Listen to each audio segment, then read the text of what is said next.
Welcome to the Tech Egg. Don't get scrambled. Enjoy the video. In this video, I will explain how to fix tire pressure sensor faults on your Ford Fusion.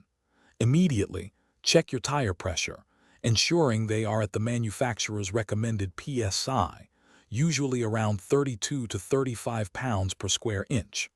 A common cause for the warning light is simply underinflated tires. After adjusting, drive for about 10 minutes above 20 miles per hour to allow the system to reset. If tire pressure adjustments don't clear the fault, you might need to perform a manual reset. Many Ford Fusion models have a TPMS reset button, often found beneath the steering column or in the glove compartment. With the ignition on but the engine off, press and hold this button until the tire pressure warning light flashes 3 times. Then, drive your vehicle for at least 20 minutes at speeds above 25 miles per hour to allow the sensors to recalibrate. If the fault persists, a sensor might be faulty.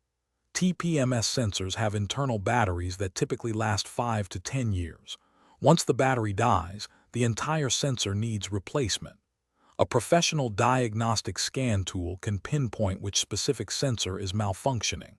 If one sensor fails due to age, it's often wise to consider replacing all 4, as the others are likely nearing the end of their lifespan too. This can save you future trips to the mechanic. For persistent or complex TPMS faults, it's best to seek professional help. Mechanics have advanced diagnostic equipment to accurately identify sensor problems, module failures, or wiring issues.